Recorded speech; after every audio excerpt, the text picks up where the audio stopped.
আচ্ছা, আমার পর্বে তবে এই খেলাটা খেলতে হবে তো।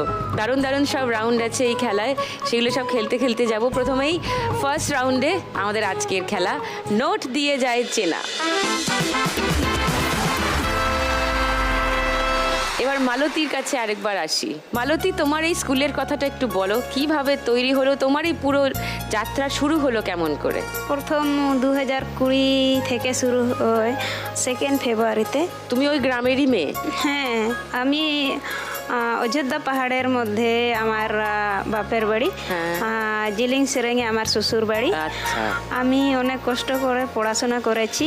পড়াশোনার মধ্যে আমাকে মাধ্যমিক দেওয়ার পর আমাকে 11-এ বিয়ে দিয়ে হয়েছে। ও, তারপরে আমি শ্বশুর বাড়ি থেকে এইচএস দিয়েছি। ওকে, বিয়ের পরে এইচএস পাস করেছো? হ্যাঁ। বাহ। তারপর থেকে 2020 থেকে আমি স্কুলটা চালু করি। ওকে। হ্যাঁ। হঠাৎ মনে হলো কেন যে স্কুল চালু করব? দিদি, ওই যে লকডাউনের সময় হ্যাঁ। বাচ্চারা ঘুরে বেড়াতো, পড়াশোনার দিকে মন দিত না।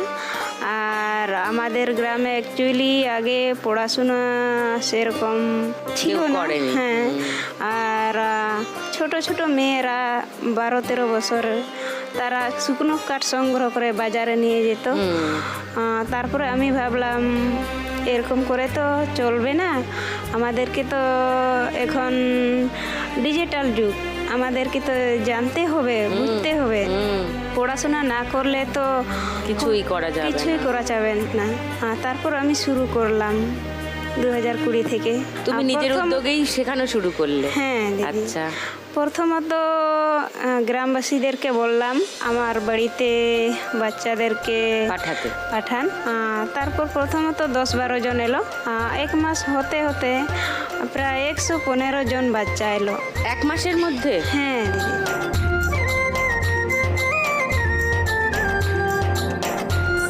কোন ক্লাসের পড়াশোনা করাতে? 5, 6, 7, 8 পর্যন্ত।